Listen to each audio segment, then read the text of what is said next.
There's no prophet, there's no religion, there's no good works, there's no priest, there's no pope, there's nobody else that can save us. It is Christ alone that can do that. He alone cleanses our sin. And by the way, he cleanses us completely. Verse 3, again, he uses that phrase to purge us. And then after he did this, when it was finished, it says he sat down at the right hand of the Father. That's very symbolic of something. When he sat down, he's basically saying this: the work's all done. Not that he needs to take a break, but it's kind of like saying, okay, it's over. I'm going to sit down and take a break. Now, here's the reminder. All through the Old Testament, again, we'll get back to some of this, all these better things.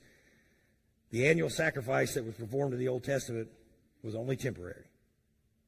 Yeah, that's how God designed it at the time. It was set up by God, his ordinances, but it never washed away the sins of mankind. But when we get to Hebrews 10, chapter 10, verse 11, we're going to be reminded of this truth. It says this: every priest standeth daily, ministering and offering oftentimes the same sacrifices, which can never take away sins. Again, we're going to get to that point, but he's just, in conjunction, the rest of that passage, we'll find out what does. But it's a reminder, listen, every day, it didn't matter how many sacrifices were performed in the Old Testament, it would never take away the sins of mankind.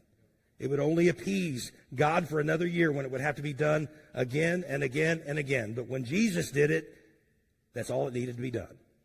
In chapter 9, verse 12, it says, neither by the blood of goats and calves, but by his own blood, he entered in once into the holy place, because he didn't need to go again, because once was enough, having obtained eternal redemption for us.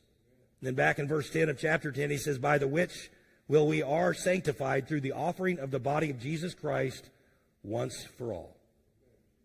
His sacrifice was better.